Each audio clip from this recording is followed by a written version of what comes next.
I very much err on the skeptical side, but at any moment I can throw that completely out the window and I'm ready to believe. Oh, I'm right there with you. Maybe we're molders. Yeah. Hey, I'm all about getting the facts and the truth. The truth here is like living in the real upside down. Gabe Lenners is a television and radio journalist and host of the new podcast, Obscurum, Invasion of the Drones, which explores a mysterious wave of unidentified anomalous phenomena that happened in Nebraska and Colorado back in 2019. This event has a lot in common with the recent wave of supposed drones that filled the skies of New Jersey and the greater northeastern United States, leading to a couple weeks of online and offline panicked pandemonium and, of course, unsatisfactory answers. For this episode, I don my trusty old flexible skeptic hat while Gabe tells me about his illuminating experience reporting from the ground, first seeing the drones himself and then interviewing locals about their bizarre and sometimes frightening encounters. We also discuss some of the explanations from different government officials about the 2019 phenomenon, what people believe these flying objects could be, and the similarities to our recent media circus in the sky. With Gabe's help, I try to get to the heart of whether these waves of mysterious drones are truly unexplained, and whether none of it, some of it, or all of it could be yet another American hysteria.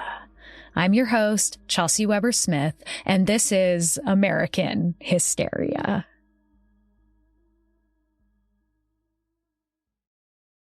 I'm so excited to be here with Gabe, who I know will bring a very interesting conversation to our show today. So welcome. Thank you for being on the show.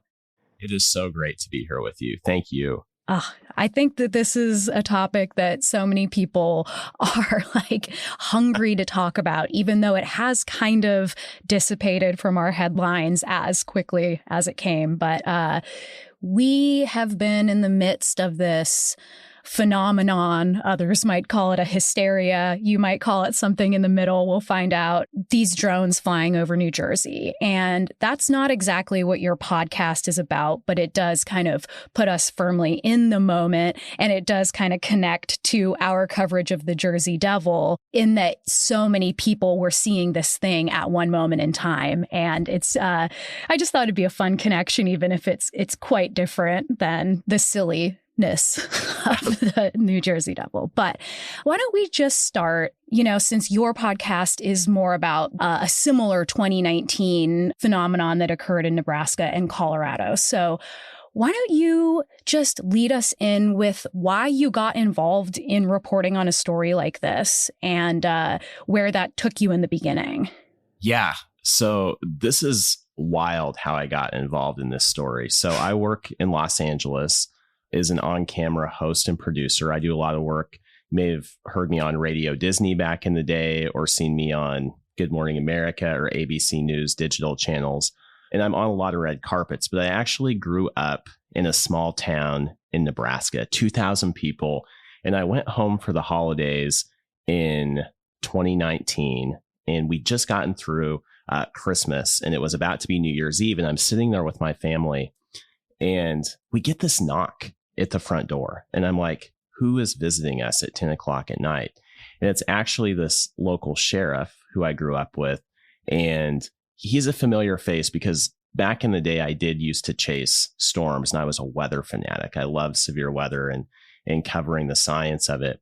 But I used to go out with him and chase storms. And he said, Gabe, there's something weird happening over people's farms in this remote part of the country. In southwest Nebraska, northeast Colorado, and northwest Kansas. And he said, I know you're a journalist. I know you work in Hollywood and you're in the entertainment world. And I just have a gut feeling that this is something you may want to ask a few questions about. And I said, sure. So I got in my car and drove out to this remote area about 20 miles from any town. There wasn't a lot of cell service there. And I looked up into the night sky, and there were all of these flashing lights, which people later started to call drones. Now, there were smaller drones and there were large white bright lights just kind of sitting there. And as I kind of got into this story, which I'm sure we'll dive into, some of these people described were the size of small cars. And that kind of one night led me on this journey to ask questions and get answers. And that's really what we delve into in this podcast. And you mentioned New Jersey. Obviously, there are similar parallels between the Colorado sightings and things that people were seeing in late 2024 in New Jersey.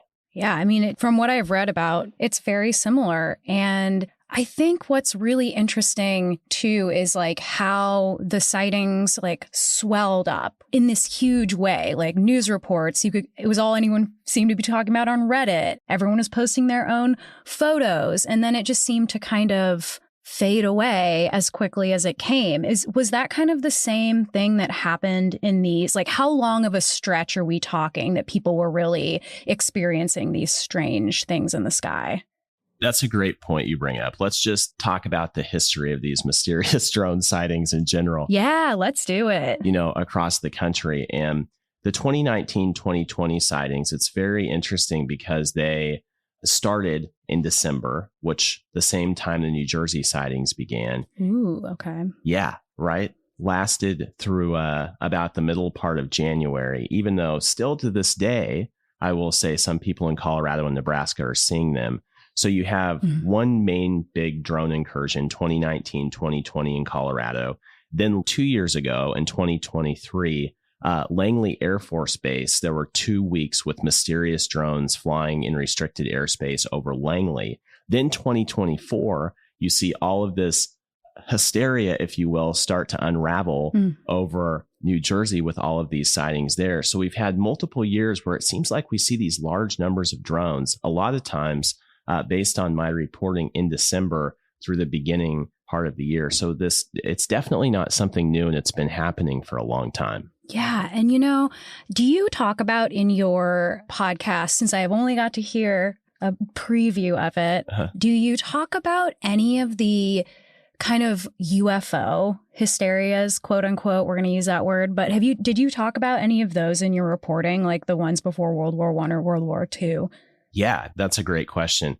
Actually, we kind of get into where this drone mystery plays in that overall UFO conversation, because it's kind of its own caveat into this. But historically, there was a big UFO sighting in the 1800s, which we dive into in this same area where these drones were being seen. Wow. And this happens, I can't remember the exact year, but I think around like 1888. And basically, as the story goes, we weren't there. Obviously, it was a long time ago.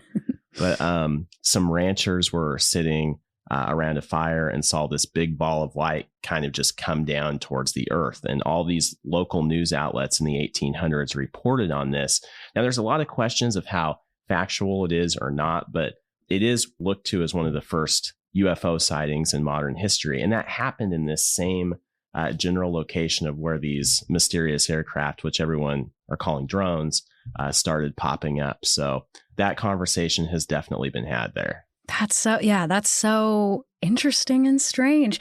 And, I mean, in this case, it sounds like someone saw a UFO. Then did more people start seeing a UFO, whatever you want to call it? Or was it kind of like that one sighting was reported and then that kind of was it?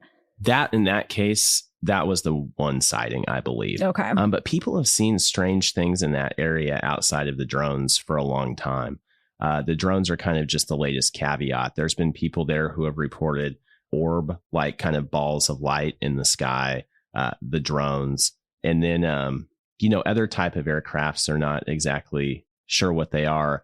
And so there's kind of a circus in the sky, if you will, over the years in this area. Yeah.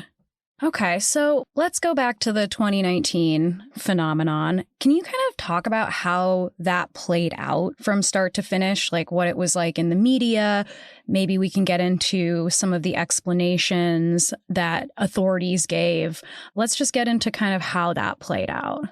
Yeah, so basically, the general overarching story of how this happened was about the second week of December, farmers in Northeast Colorado started to see all of these flashing lights above their farm.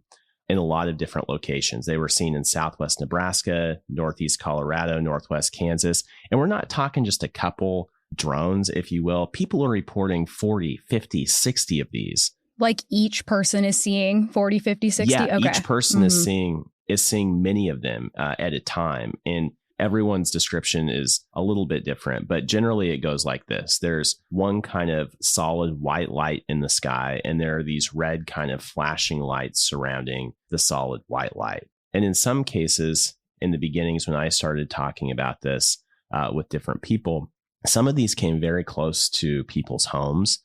People who live in that area don't like anyone coming on their property. And a few people even chase them, and they couldn't keep up with these drones. I mean, you just picture this. They're driving down a country road, and one guy told me he was going 90 to 95, and this drone is like flying past him as he's chasing this thing down a road, which is pretty crazy. So all of that really started ramping up during that late December timeframe.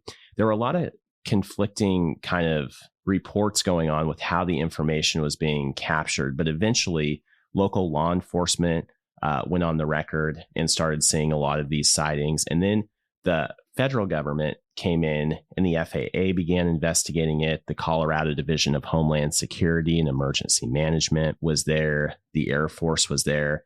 And so all of these different entities were aware that something was in fact happening at high numbers for a long period of time.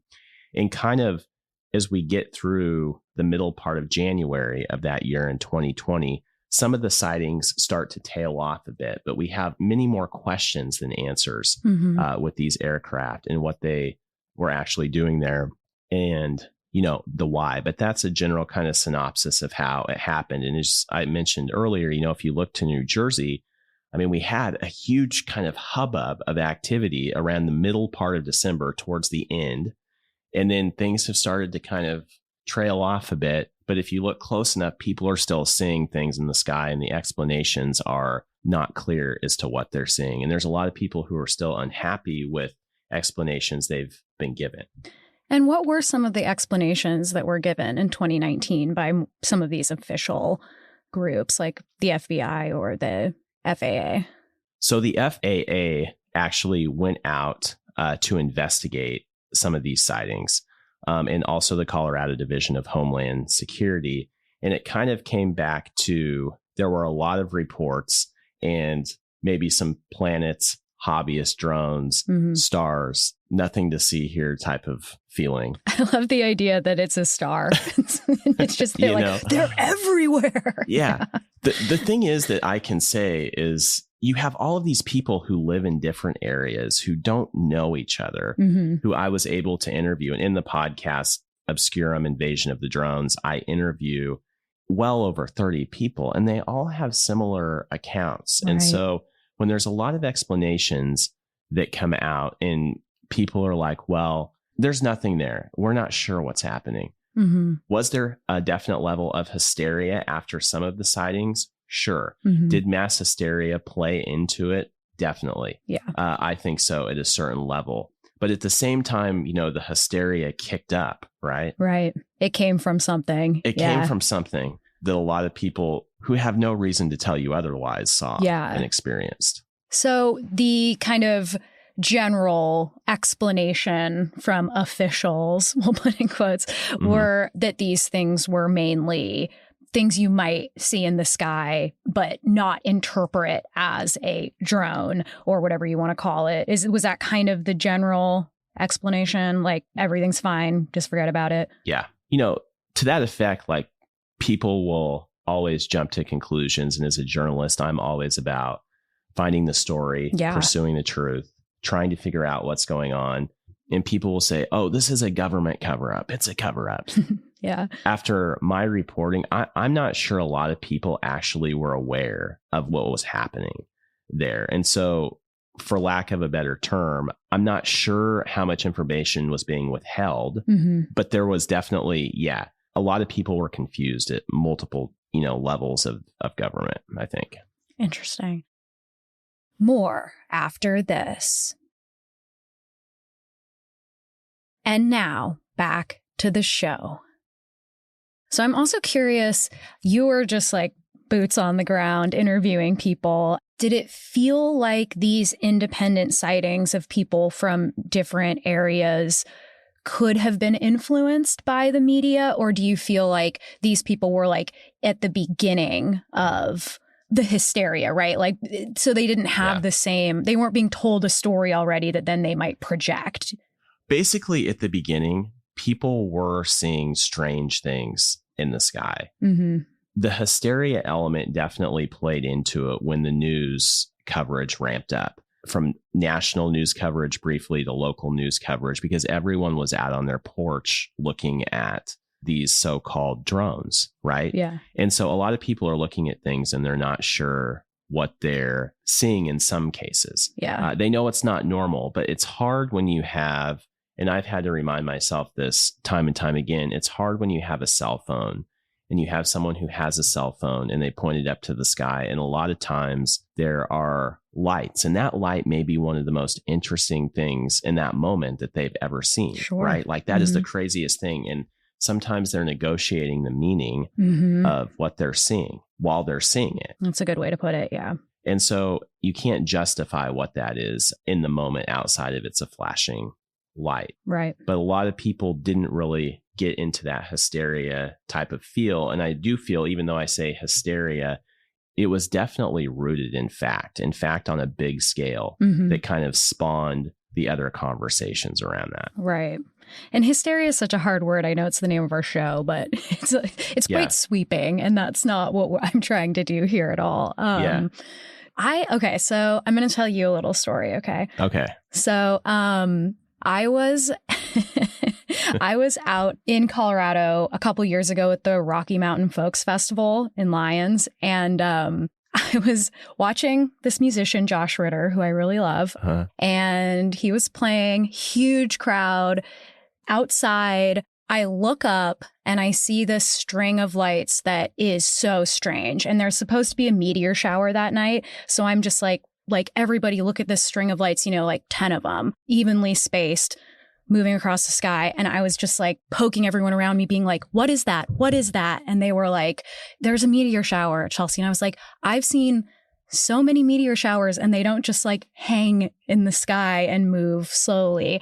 And so I'm having like an absolute, Gabe, when I tell you, existential crisis as I'm watching Josh Ritter play. Because I was like, okay, aliens are real. I had no cell service. I was like, they're here. That's it. And it was absolutely petrifying and dizzying and strange. And then finally I was able to Google it when I got service, and it was Starlink. Yeah, I was going to say. I didn't know what Starlink was. I bet you knew that. But it was this moment of living in an entirely new reality, which I am very susceptible to at any moment. I'm like, okay, everything's wrong, and nothing is as it seems. But what I'm interested in is not the fact that was Starlink or that wasn't real or whatever. That's a great story, by the way. But it's fun, right? I know.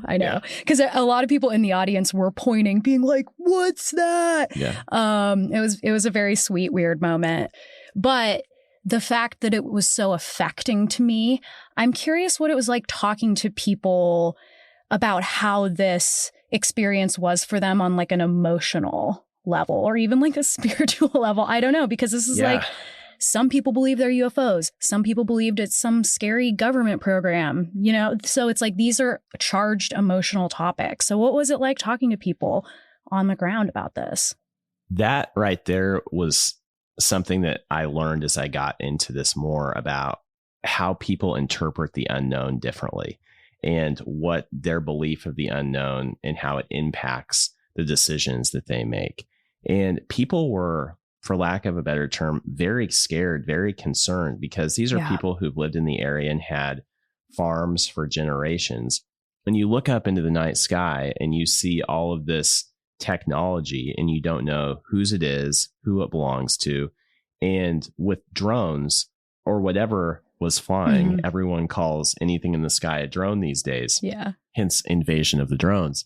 But when you think about that and how you're in the middle of nowhere and you have this stuff flying above you on the prairie, and maybe you're 20 miles away from the nearest town or your neighbor, it is concerning because you don't know what is flying above you or what it's doing. And so that at the base level is what people felt was fear. Another one, they were concerned it could be something nefarious that law enforcement couldn't wrap their mind around, which was another thing that I looked into as well. And I think that as time goes on, people became a little desensitized to it, but still not knowing what's flying above you. One of the most interesting cases that's kind of rooted in fear in this is I talked to this gal whose daughter was driving home one night in late December, and she's driving down a country road back to her house, and these 3 drones appear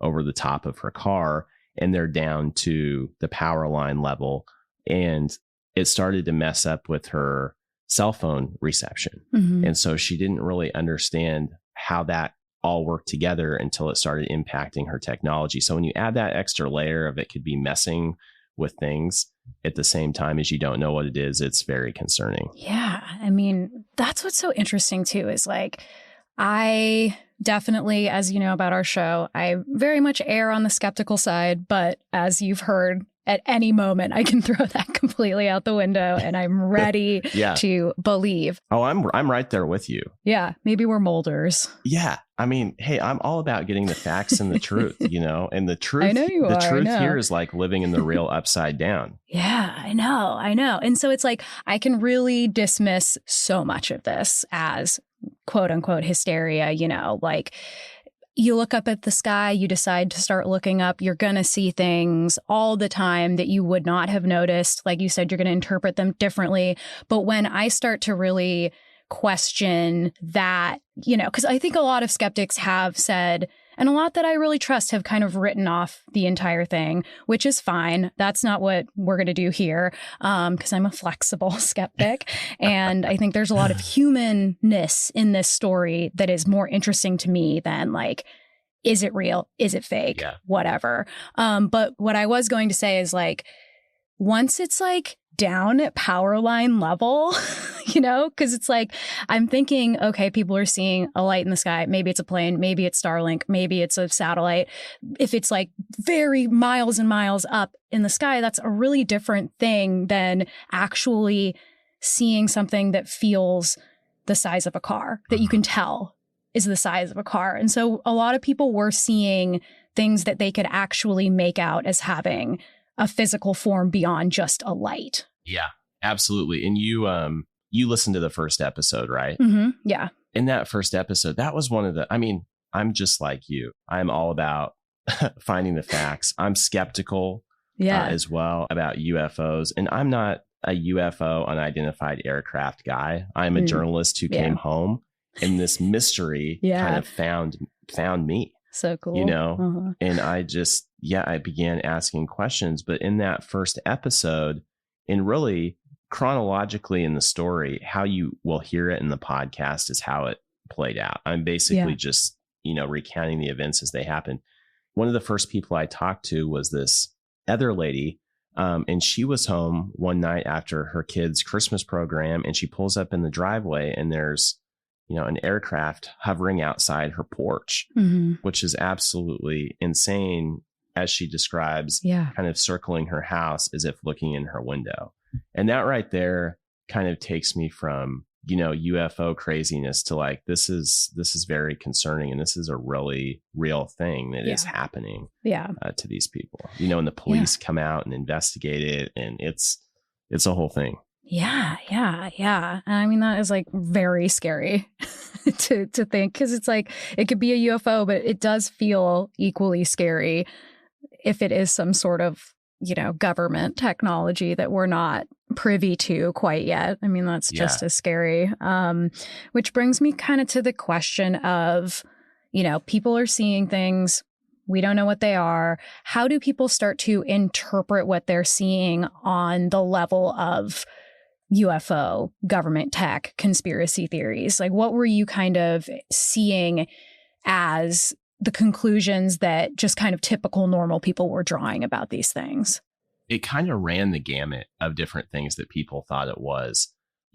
I kind of, when I looked at this from the very beginning, I kind of broke it down as, well, you can't really tell what specifically is flying at night. It would be very hard to, unless one of these things crashed, right, to figure out what exactly it was. And so when I dove into the story, as well as just kind of figuring out what was going on, I started to look at different theories and cross different things off my list of what it, could or couldn't be. Yeah. And in that, I did discover people have extremely different beliefs of what they were seeing, and they get into kind of the world of what they believe, and you can't convince them otherwise. It's not that any of those are wrong, but it's just, their set of values that they believe. Yeah. One of the things that I, dove into first, I'm pretty confident it's not, is that there's a lot of agriculture in the middle part of the country, obviously, and people are using spray planes for different things. And I thought maybe these drones were there to spray crops. And so one of the first things I talked to some farmers who would use that technology if they needed to. And I was kind of quickly able to rule that out. But they had questions as well. And some people do believe there's an alien connection to this. There's a UFO connection to this. And the way that some of the aircraft move, it does make you ask more questions and answers as to what these actually are, because a lot of times with typical drones, I mean, they can't fly for long periods of time. Right. Yeah. They can't fly in the middle of nowhere for long periods of time unless they can charge. And in Nebraska, going back to my weather roots, if you think of the weather conditions in the upper levels of the atmosphere, there's strong winds.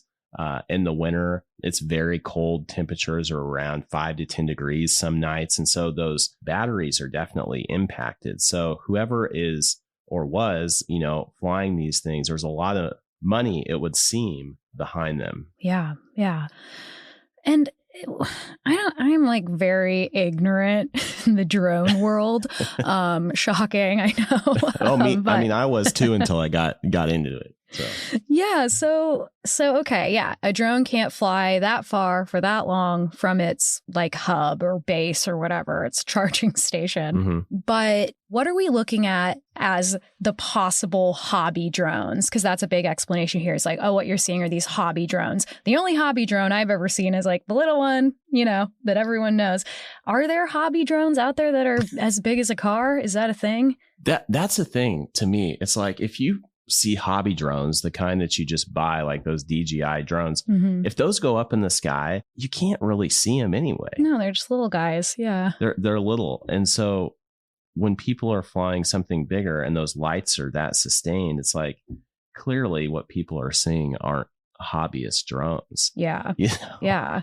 Maybe a small airplane in some cases, but hobbyist drones, I mean, you can hardly see small airplanes sometimes at night. Yeah. Flying. So yeah, when you have the definition, or people say, oh, there were hobbyist drones, like what does that mean? Yeah. I know. It's a good question. Yeah. So when we talked on the phone before the interview, you told me that you spoke to, I believe, a sociologist, one of my fellow sociologists who gave his perspective around the mass hysteria angle. Do you want to share a little bit about what he had to say on your show? Yeah, so I talked to a sociologist at the beginning of the Colorado and Nebraska sightings. He has a PhD from Stanford, and his name is Dr. Barry Markovsky. And he had an interesting kind of analysis of what people were interpreting in the sky and kind of the whole UFO conversation in general. And it echoes a few things that I've alluded to in this podcast already. But, when people have an experience or see a light in the sky, it's very hard to justify what they're actually seeing outside of that light. Yeah. And the conversation I had with him dealt about people pulling out their cell phones and filming different things and seeing this light. Maybe they're sitting at a campfire with some friends having a barbecue, and it's the most compelling and riveting thing that they've ever seen. And it really is just a light in the sky. And another thing that he touched on is how people are really impacted by their surroundings. And if one person believes one thing about UFOs or mysterious aircraft, right, the other person could definitely follow suit and believe that over time and kind of adopt that way of thinking. Yeah, absolutely. Okay. So we talked a little bit about, how people are interpreting it. And I think that that's, for kind of our show's purposes, the thing that I find most interesting. So, like, what kind of connections were people drawing in terms of why the government would be doing something like this? Let's start with the government. Like, what do you think the narratives were coming out of the 2019 hysteria, whatever you want to call it, in terms of like how it fits into conspiracy culture? And that might be beyond the people that you talk to, but just kind of as a phenomenon in the media and everything else. Like, what were people really focusing on and thinking about? I think when it comes to the government, obviously the government has a duty to protect, its citizens and stuff. And there are certain things that I don't believe we should know to protect our national security. But given the fact, in the history of the government hasn't been totally transparent, if you will, in the past. No, I'd say not. About different things that go on. I mean, there are endless documentations of that over time. Plenty of real conspiracies. Yes. Plenty of real. Yeah. But I think one of the concerns that people had as far as relating to the government that I heard, which we touch on briefly in the podcast, is, some type of surveillance that was going on, or they were mapping something related to that, or also maybe some type of military testing. So those were kind of the things that people thought could be happening and what the government angle was. But then when you go back to the scale, the hundreds of miles apart that people reported these sightings at the same time, it's very hard to say, oh, this was a government test, because usually in my conversations with representatives at the Air Force, a lot of those tests are done on military grounds, right? And they're not going to be probably hundreds of miles at the same time, spanning. It's like pretty risky thing to do. Yeah. If it's tech you're testing that could just fall out of the sky and someone could say, look at this government tech that they're hiding from, it just feels like that isn't. And I get conspiratorial about the government for sure, despite my show, but that doesn't seem like it makes sense logically for like anyone to do that. Yeah. Like, why would you go out to the middle of nowhere and not be confined to one area, let alone hundreds of miles at the same time? Yeah. It doesn't make any sense. Yeah. I mean, from a monetary perspective. No, and that's true. That is really true. And so you didn't find anything in talking to any official body that there was any hint that that's what it could have been? A lot of the people I talked to went on the record at that government level and said, we are not involved in this in any capacity. We don't know who is or why. And that was before the New Jersey sightings. And you have to take what everyone says with a grain of salt. But typically, in my experience and in the news stories I've read in the past, if the government doesn't want to talk about something, they usually just don't talk about it. You know what I'm saying? Or they give a wink and a nod and say, hey, that might be us over there. Right. But they're not going to like outwardly confirm or deny something. Yeah. Which is a very interesting parallel to the New Jersey thing, because if you go to the New Jersey story, in early December, the DOD, the FAA, and I think a couple other branches put out this joint statement, the FBI, that they'd had like 5,000 tips of these sightings, and only 100 were credible to look into further. But they still went to the trouble to, put out a statement that we have a tip line. We're investigating this. We're trying to figure it out. Right. At the same time. Which is interesting. Yeah. And a lot of times people just don't want to talk if they don't want to talk. Right. And they won't go on the record, especially, I imagine. Something that does interest me is how they determined what was credible and what wasn't. Do you know that process? Like how they decided, okay, these handful are actually credible versus all these other hundreds or thousands that aren't. Do you know how they actually decided that? So I do, to a certain degree. I mean, they had the reports from different people and they gathered information. During the height of the sightings in Nebraska, they took a special aircraft up that's used to fight wildfires in Colorado.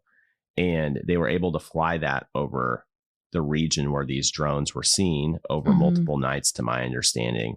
And that was kind of the crux of, this aircraft, which can pinpoint a small cat in a wildfire, couldn't see any of these aircraft. And I think that definitely aided into their conclusions into, they didn't see a lot. Yeah.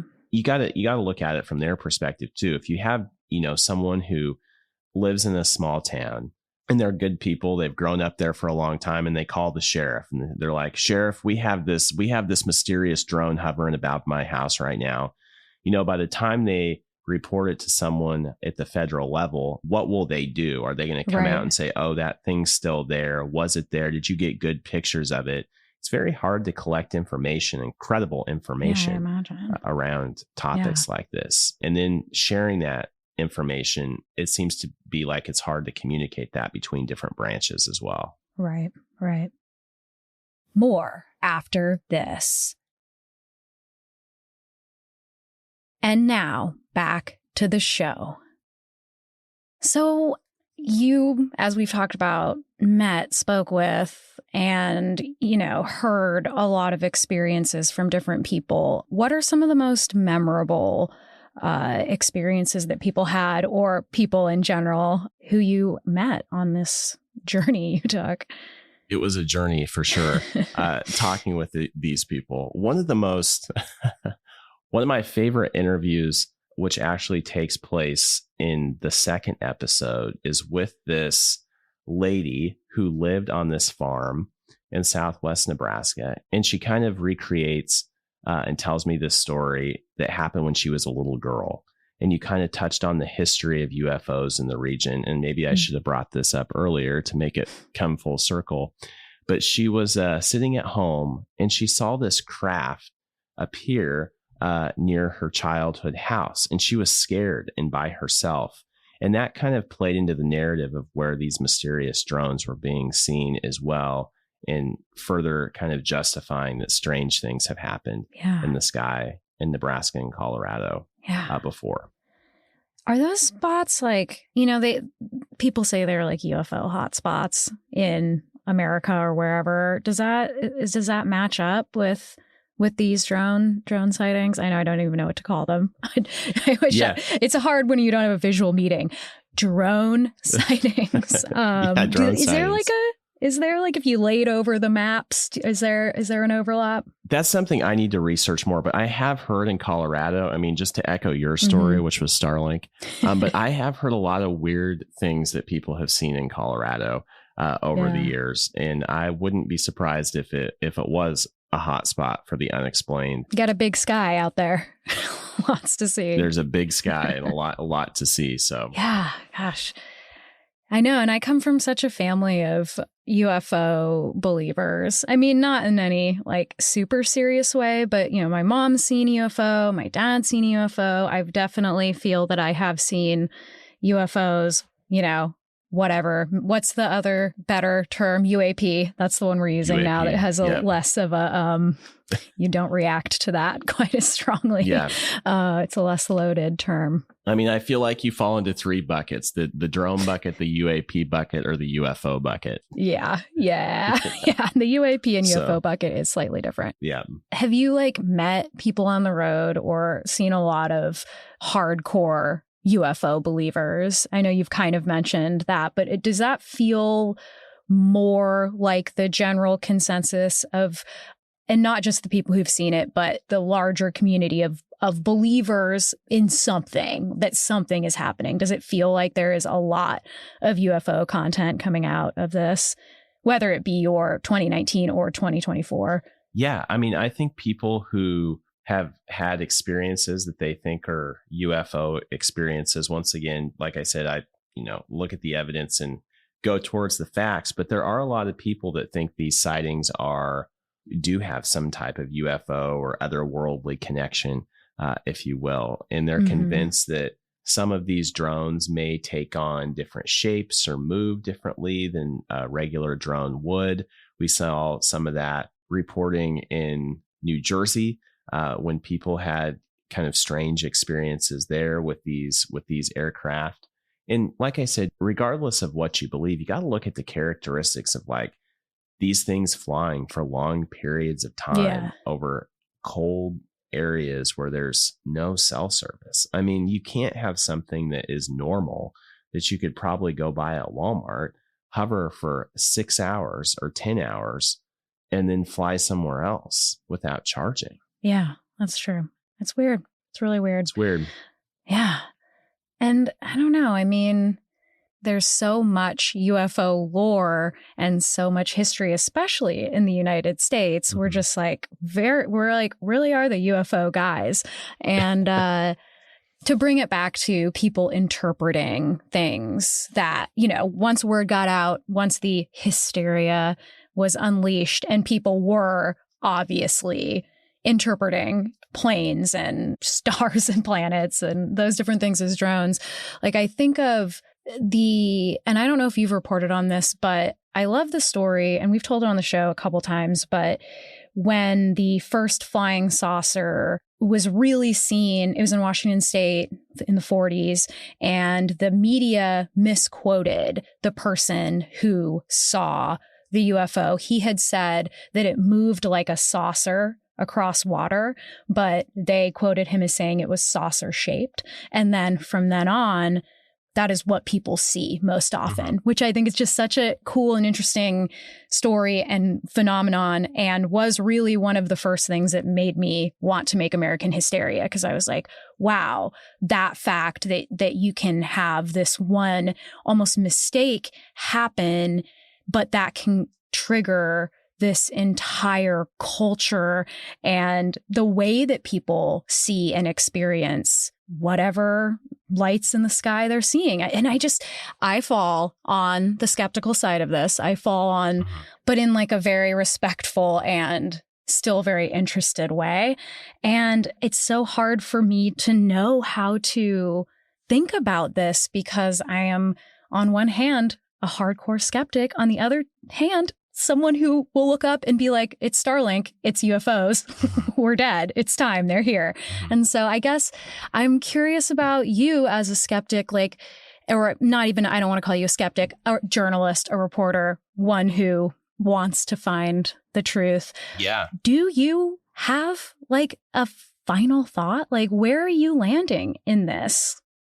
I think through all of my research, there's a lot of, this is such a loaded question. There's so many people in the UFO world who talk about weird lights in the sky, and they have the inside, knowledge, or they know this is happening because of X, or there's alien bodies, or people are in Congress having UFO and UAP hearings about everything that's going on. I think there's two kind of things that I'm most interested in than what I think. One is the safety aspect, because anytime you have things flying, if you look at even what's happened in America, in 2025, I mean, there's been a lot of things in the sky that have happened. And I think we need to know what's flying if we don't. Yeah. Because it's a safety risk. Now, when it comes to UFOs or UAPs or things that move in ways we may not be aware of, I think it's important just to go where the evidence is. And I haven't seen, outside of the videos that have been released by the New York Times or ones that other Air Force pilots have released of,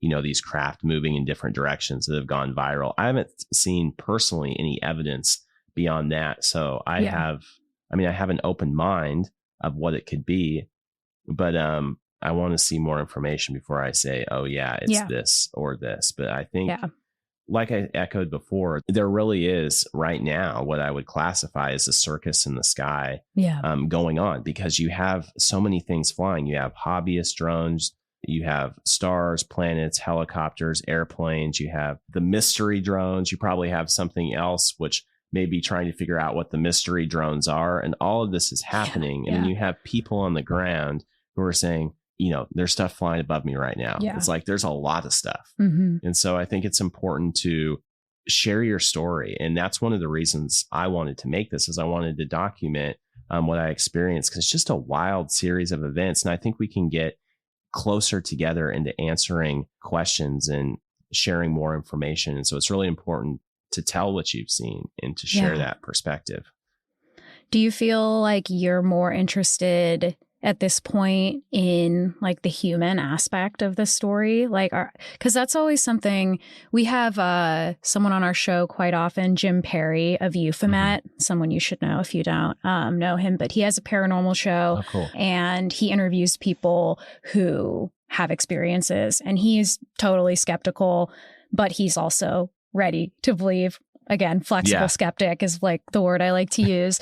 But, you know, for whenever he's on the show, whenever we talk, what I'm more interested in when it comes to the paranormal, when it comes to these mysteries, is like how human beings are interpreting it and how it's affecting people, why it explodes in the moment it does. You know, like paranormal experiences often mirror changes in technology, right? So like, we started talking to ghosts around the time that we started using telegraphs, and you could actually speak to someone who wasn't directly in front of you, and suddenly we started being able to quote unquote talk to ghosts. So it mirrors the technology of the time sometimes. And I don't think this is a good one-to-one example, but I'm really interested in the fact that you said in 2019 flared up around the same time. This one flared up December as well. And, you know, why now, right? Like, why now? We had these UFO flare-ups like right before World War I, around World War II. You know, I think that I'm so interested in the psychological, sociological aspect. So do you have any thoughts around, like, if we suspend sort of the idea whether this is real or fake, it was captivating and it captured the nation's attention. And like, I think it makes sense so much because we're in this like genuine moment of political and cultural upheaval that we're starting to almost panic. I'm so interested in your thoughts around timing, if you think it has to do with any outside cultural forces, or if it just is like some people saw something, the news reported on it, and then it exploded. Do you think there's like a deeper psychological thing going on here? I mean, there definitely could be. And that's an interesting comparison and like broad map of possibilities. I'm still what I would classify, even though I've been looking into this at the beginning stages, and I'm just kind of like you trying to unpack the New Jersey thing and the parallels between all my previous research, what's happening there. And then even there's been more sightings recently in Wyoming. Really? Totally different kind of area. And there's a sheriff and he's been investigating and no one knows what's going on. And it's a remote area. And so I honestly, all options are on the table. I'm just trying to still kind of wrap my mind around it. But it definitely is curious that there were large scale incursions in 2019 and 2020. Were there in 2022? Not sure about that. 2023, we had over Langley Air Force Base. The Pentagon went on record and said that in a Wall Street Journal article. For 2 weeks, there were drones flying in restricted airspace. And then we have the following year at the same time, the whole New Jersey kind of thing. So there are, there is that timeline there. And so I think it's something we need to watch it as it continues to develop. Yeah. And I mean, this 2024 one, do you feel like this got quite a bit more media attention than the 2019 one? Because I didn't even really remember it. And maybe in 5 years, I won't remember this one either because, you know, the news cycle is pretty full. So do you think that there was a lot more attention paid to the 2024 flare up of these mysterious objects? Objects is a good word. Yeah, there we go. Based on the number of people that live there, I think it kind of organically got more press because in Nebraska, in Colorado and Kansas, there's just not a lot of people, but still there was national news press, and, you know, COVID kind of ramped up in the months following that. And it kind of got looped into the same time frame. Yeah. But the New Jersey thing, it got a lot of press, and you would think quickly when that type of press is happening and people don't know what's flying above them in airspace next to Newark and different areas where there's regular flight paths and stuff, that we would have statements, we would have answers, we would have concrete information, but things just kind of continued to boil over and fester. And that just kind of alludes to me that we're really not sure what's happening there. Some people obviously have classified information and probably know. Sure. But I think there was just a lot of confusion during that time. And then with the New Jersey thing last week, President Trump's press secretary went on the record and said the FAA authorized flights of the New Jersey drones for special research operations and various other reasons. And so that kind of ignited the question of like, well, if the FAA did that, what were those and what was going on? But the parallel to that is that the FAA put flight restrictions in place on December 19th in 22 New Jersey counties. And in New York, they put 30 temporary flight restrictions in place shortly after. And if the FAA is putting temporary flight restrictions in place at the recommendation of its federal partners, why would they authorize the flights? That is very odd. It's very odd, right? Yeah, I don't feel like the government's done themselves any favors in this.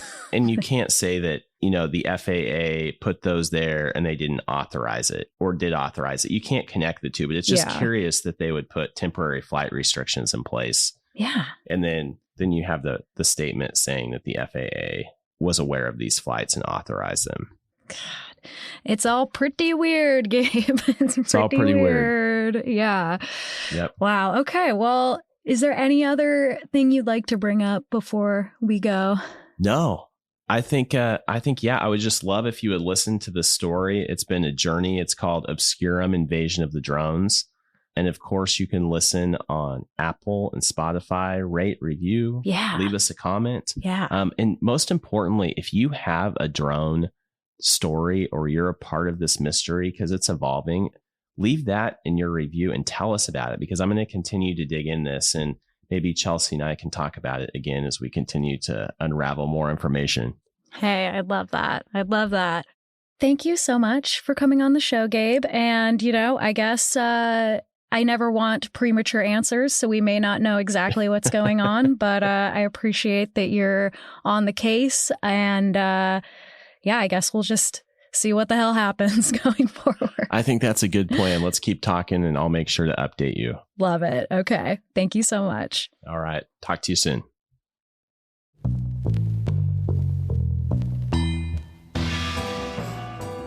This was American Hysteria.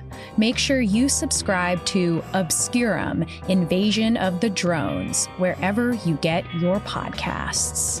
If you want to support our show and make sure that we can keep making it, head to patreon.com/American Hysteria or subscribe on Apple Plus. You'll get ad-free episodes as well as bonus content, like the other podcast I do with our producer Miranda called Hysteria Home Companion, where we tell you stories related to the topics that we're covering and stories that we just know that you'll love. That's patreon.com/American Hysteria or subscribe on Apple Plus. If you go to AmericanHysteria.com, you can pick up some of our merch or leave us a message on the Urban Legends hotline about a tale that you remember from growing up, or even one you've heard recently, and we might do an entire investigation about it. That's AmericanHysteria.com. American Hysteria's producer and editor is Miranda Zickler. Our associate producer is Riley Swedelius Smith, and I'm your host, Chelsey Weber Smith. Thanks, as always, for listening, and I hope you have a great week.